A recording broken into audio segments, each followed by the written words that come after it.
Единият от тези, дето го уби, повърна дюнера в съдебната зала.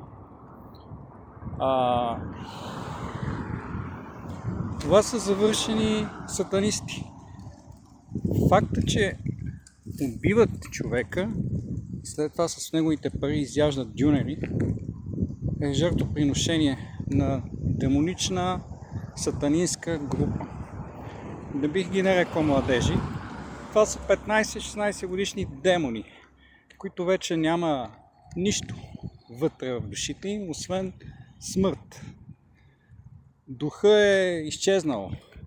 Това са едни тела, машини, които са направени само да убиват. Как са станали обаче такива? Те дори животните не убиват за удоволствие. Те не може да ги наречеш животни. Животните не убиват за удоволствие. Единственото същество, което убива за удоволствие, е човека. И това е видно от този случай. Също е и срам за цялата страна. Ние затова изчезваме. Не само защото не се множим, ами защото има много злоба.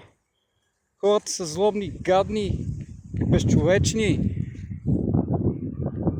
И нещастника, сигурно самотен, повярвал, заблуден, че млада жена му обърнала внимание, а младата жена съзнателно го... Всъщност тя не е жена. Отново се връщам към думите, че това са сатанисти. Демони в човешки тела. Значи в тези тела вече няма човек. Те са изтърбушени отвътре и се е вселил някакъв сатанисти. Класическа клетка на сатанистка секта. В сърцето на България, в хубавия град Пловдив. И ти не знаеш между тебе какви хора има. Но отличителните знаци ги има. Съдебната зала бяха с черни фанелки на метал, хеви метал агресивна група, проповядваща насилие. Каквато музика слушаш, такъв ставаш. Това е. Не ми се говореше по темата, но по-добре да говориш, отколкото да премълчиш злото.